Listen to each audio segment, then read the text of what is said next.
Hello class 9th students, कैसे हैं आप सब। आई होप आप सब लोग बढ़िया होंगे, मस्त होंगे, चंगे होंगे, है ना, मजे कर रहे होंगे खूब सारे। चलिए फिर मैं हाजिर हूँ आपके सामने एक नई वीडियो के साथ और इसमें हम कुछ नए क्वेश्चंस डिस्कस करने वाले हैं। चैप्टर का नेम है poverty as a challenge. Economics का चैप्टर है और बहुत अच्छा चैप्टर है। इसमें जितने भी पॉसिबल क्वेश्चन है जो आपके फाइनल टर्म एग्जाम में आने वाले हैं वो सारे मैं एक वीडियो के अंदर कराने वाला हूँ। 2 मार्क्स के, 3 मार्क्स के, 5 मार्क्स के जितने भी पॉसिबल क्वेश्चन इसमें बन सकते हैं इस चैप्टर के अंदर वो मैं आपको इसमें वीडियो में कराने वाला हूँ। ठीक है, ध्यान से समझिएगा, अच्छे क्वेश्चन हैं। ठीक है, differentiate between minimum subsistence level of living, reasonable level of living. इन दोनों में क्या डिफरेंस होता है? Minimum subsistence level of living and reasonable level of living, दोनों में क्या अंतर होता है वो समझने की कोशिश करेंगे। इसमें क्या चीजें होती हैं? फूड, क्लोथ एंड शेल्टर, जिसको हम बेसिक नीड्स बोलते हैं ना, रोटी, कपड़ा और मकान। तो इंसान को अपने जीने के लिए ये 3 चीजों की तो जरूरत होती ही होती है। तो मिनिमम सस्टेनेंस का मतलब होता है कम से कम इतनी चीजें तो इंसान के लिए, जीवन जीने के लिए होनी ही चाहिए। ठीक है, पहली बात तो ये होता है minimum subsistence level of living. दूसरा, रीजनेबल में क्या होता है?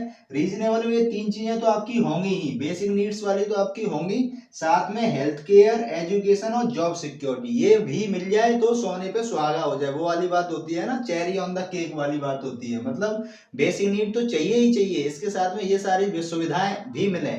ठीक है, उसको बोलते हैं रीजनेबल लेवल ऑफ लिविंग। तो दोनों में क्या डिफरेंस है ये आपको बहुत अच्छे से समझ में आ गया होगा। ठीक है, आई होप ये टर्म आपको क्लियर हो चुके होंगे। नेक्स्ट क्वेश्चन देखते हैं क्या होने वाला है।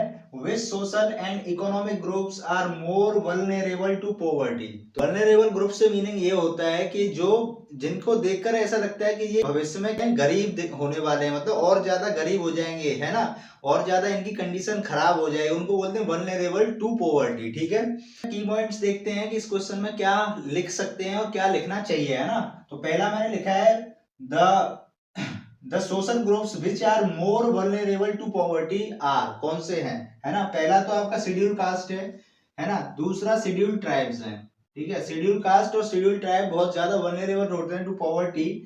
थर्ड वन है rural agriculture labour house hold, है ना, जो एग्रीकल्चर वर्क करते हैं, एग्रीकल्चर लेबर होते हैं, ठीक है, वो ज्यादा वल्नरेबल होते हैं, यानी कि उनकी कंडीशन इतनी ज्यादा खराब होती है कि वो और ज्यादा गरीब होने की कगार पर होते हैं। ठीक है, तीसरा लास्ट पॉइंट आप देखेंगे यहाँ पर कि जो आप शहरों में लेबर देखते हैं, दिहाड़ी लेबर होती है, दिहाड़ी मजदूर होते हैं, जिनको हम कैजुअल लेबर्स बोलते हैं। मतलब जो पर डे के बेसिस पे काम करते हैं, जो पर डे 300 रुपए, पर डे 400 रुपए पे काम करते हैं, वो पहले से ही गरीब होते हैं और वो ज्यादा गरीब होने की कगार पर हमको दिखते हैं। मतलब आने वाले टाइम में वो और गरीब होते चले जाएंगे, है ना।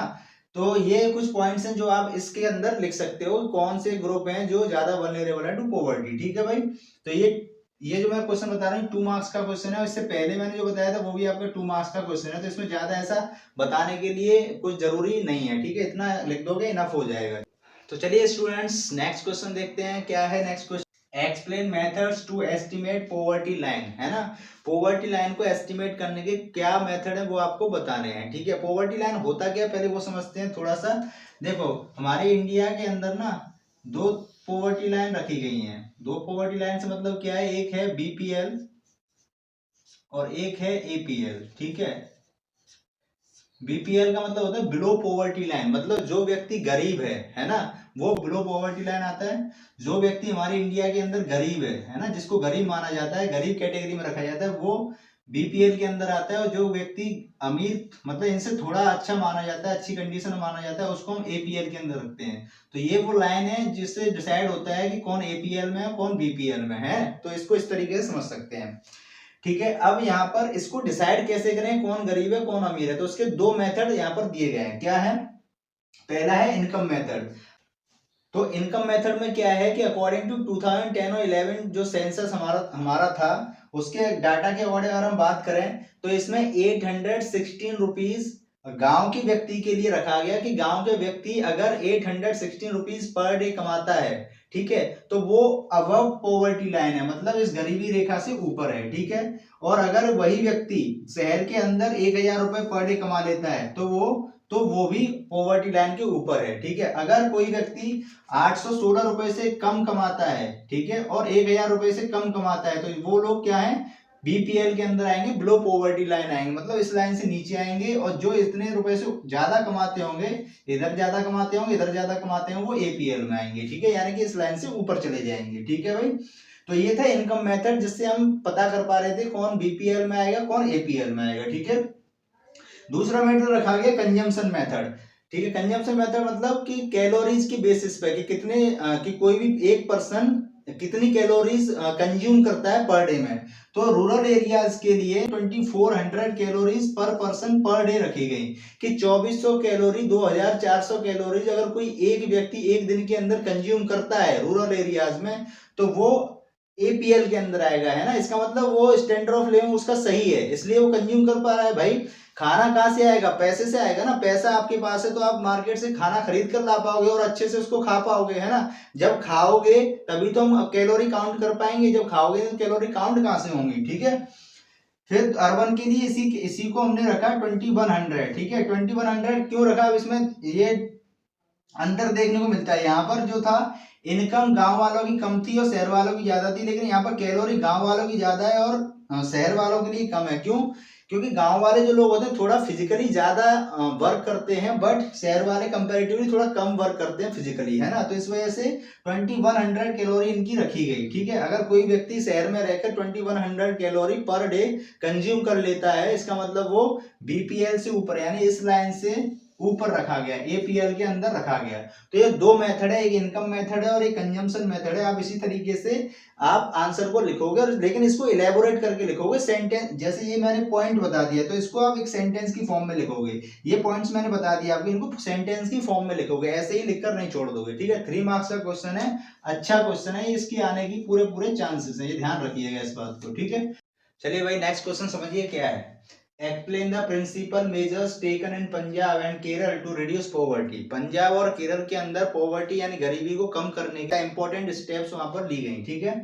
तो यहाँ पर देखते हैं पंजाब के अंदर बाय इंक्रीजिंग एग्रीकल्चर प्रोडक्शन, जो पंजाब के लोग थे उन्होंने एग्रीकल्चर पर बहुत ज्यादा फोकस किया, वहां की जो एग्रीकल्चर ग्रोथ थी उसको बूस्ट किया, है ना। उसमें काफी ज्यादा प्रोडक्शन आपको देखने को मिला। कैसे देखने को मिला, ये ग्रीन रिवॉल्यूशन हुआ था 1965 में, उसके थ्रू HYV सीड्स वगैरह आए, है ना, इंसेक्टिसाइड, पेस्टिसाइड और बहुत सारे नए नए फर्टिलाइजर्स लेकर आए, ठीक है। जिसकी वजह से क्या हुआ, पंजाब के अंदर बहुत अच्छी खेती होने लगी, जिससे क्या है प्रोडक्शन बढ़ गया, उससे जो वहां के लोग थे वो अच्छे से अपने आप को ग्रो कर पाए, ठीक है। तो पंजाब में एग्रीकल्चर प्रोडक्शन बढ़ने की वजह से वहां की जो पॉवर्टी थी वो रिड्यूस हो गई, ठीक है। दूसरा हम देखें केरल के अंदर कैसे फोकस्ड ऑन ह्यूमन रिसोर्सेज, जो केरल के लोग थे, केरल की गवर्नमेंट थी, उन्होंने अपनी जो ह्यूमन रिसोर्स थी, ह्यूमन रिसोर्स क्या होती है, वहां के लोग, उन पर भरोसा किया, उन पर फोकस किया कि इन लोगों को ज्यादा से ज्यादा लोगों को लिटरेट करो, उनको पढ़ाओ लिखाओ, है ना, उनको एम्प्लॉयमेंट दो। ज्यादा से ज्यादा लोग पढ़े लिखे जाएंगे, काम करेंगे, अच्छा काम करेंगे, अच्छा पैसा कमाएंगे, तो वहां की जो स्टेट की जो इकोनॉमी होगी वो ग्रो करेगी, है ना। पैसा आएगा तो वहां से सरकार उनकी इनकम से टैक्स काटेगी, टैक्स कटेगा तो भैया क्या होगा, इनकम अपने आप, जो पॉवर्टी होगी वो अपने आप रिड्यूस होती चली जाएगी, ठीक है। तो दो तरीके हैं, पंजाब के अंदर एग्रीकल्चर प्रोडक्शन बढ़ गया, ठीक है, केरल के अंदर ह्यूमन रिसोर्सेज से फोकस किया गया, तो दोनों ही जगह पर आपको इस तरीके से पॉवर्टी रिडक्शन देखने को मिलता है। तो इसको 2 मार्क्स के क्वेश्चन में बड़े आराम से आप लिख दोगे। चलिए वीडियो लोग नेक्स्ट क्वेश्चन देखते हैं क्या होने वाला है। What are the major objectives of PM Rozgar Yojana, यानी प्राइम मिनिस्टर रोजगार योजना का मेन ऑब्जेक्टिव, मेन उद्देश्य क्या है ना, वो समझते हैं। तो इसमें की पॉइंट मैंने रखे हैं 2 मार्क्स का ही क्वेश्चन है, 2 मार्क्स का ये क्वेश्चन है, ठीक है, इसको ध्यान रखिएगा।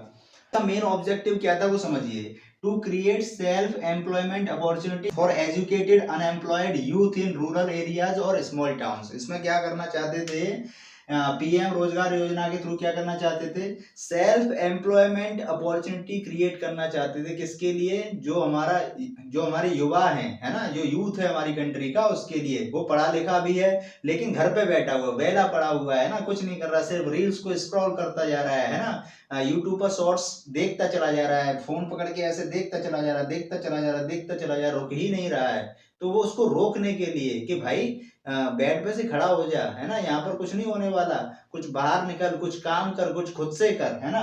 तो खुद से कुछ करे, है ना, सेल्फ एम्प्लॉयमेंट अपॉर्चुनिटी क्रिएट करना चाहते थे, इसमें ये ऑब्जेक्टिव था। दूसरा, under this unemployed are helped in setting up small business and industry.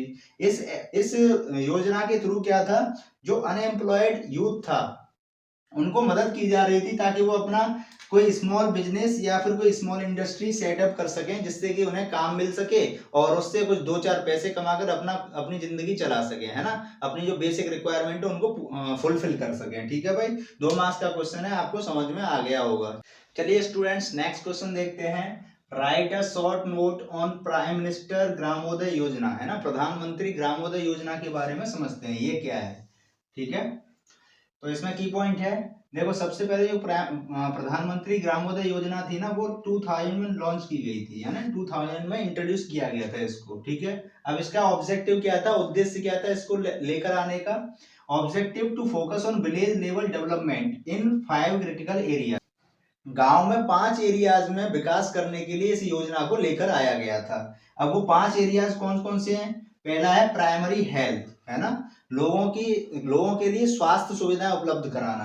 Primary education, लोगों के लिए, वहाँ के जो बच्चे हैं, वहाँ के जो रहने वाले लोग हैं गांव के, उनके बच्चों के लिए एजुकेशन प्रोवाइड कराना। ठीक है, जो लोग हैं जिनके पास घर नहीं है गांव में, उनके लिए शेल्टर प्रोवाइड करना। ठीक है, स्वच्छ पानी की सुविधा, ड्रिंकिंग वाटर और अच्छी रोड्स उनको मिले, है ना, उनके लिए अच्छी अच्छी रोड्स बनाई जाए जिससे गांव अच्छा लगे। ठीक है, तो इससे होगा क्या, as a result the quality of life of people will improve. इससे क्या होगा, जो वहाँ के लोग हैं, छोटे छोटे गांव में रहने वाले लोग हैं, उनकी जो जिंदगी है उसकी जो क्वालिटी है वो इम्प्रूव हो जाएगी, है ना, उनका जो जीने का तरीका है उसमें मजा आने लगेगा, उसको एंजॉय करने लगेंगे लोग, उनको अच्छा लगेगा कि गांव में भी क्या हो रहा है, डेवलपमेंट हो रहा है ना, गांव में भी अच्छी अच्छी चीजें हो रही हैं। तो ये इस ग्रामोदय योजना के अंतर ये सारी बातें यहाँ पर करी गई थी। ठीक है भाई, तो इसको याद रखेंगे अच्छे से।